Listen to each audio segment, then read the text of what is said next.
when you have the zero forward bias voltage, the depletion region is maximum, the output is zero. That means current is zero. But when you have, when you keep on increasing the external voltage, the forward voltage, the depletion region slowly decreases.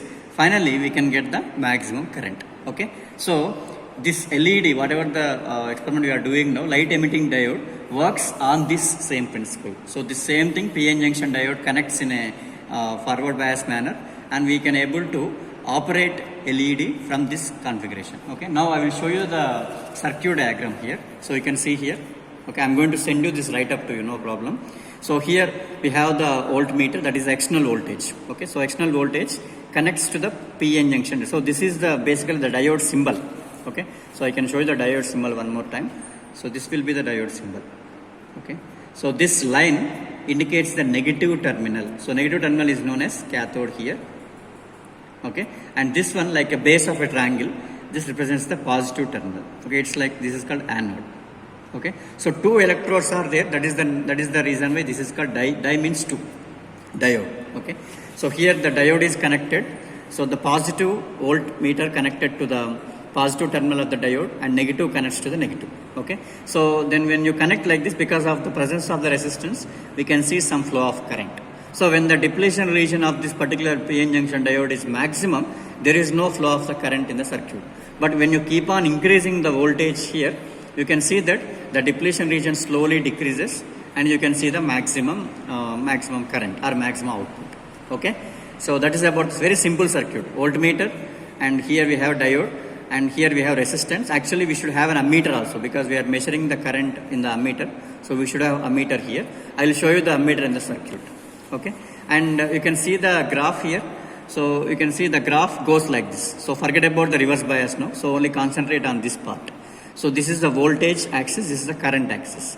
So keep on increasing slowly voltage. So the current also slowly increases. So at particular voltage, the current suddenly increases to maximum value. Okay, so at this point, what happens? The depletion region completely goes to zero. Okay, so that means the voltage at which we can see the maximum current suddenly, that is known as on voltage, or we can say knee voltage. You can call all voltage, or maybe you can call it as a knee voltage. Okay, both are same.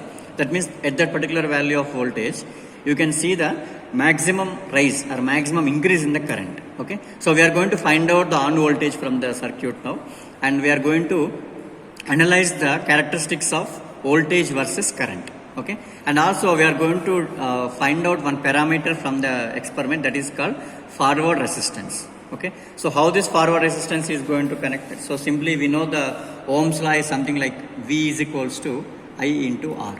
Okay, so I can write it as R is equal to V divided by I. So voltage versus current. So this is the graph we are going to plot from the experimental values. So we can simply write it as delta V by delta I. Okay, so basically delta R we can simply like delta V by delta I. Okay, so here if you see the graph here, I can write it as here delta I, so it is, you can write like this, delta V by delta I. So I can write it as 1 by R is equals to delta I divided by delta V.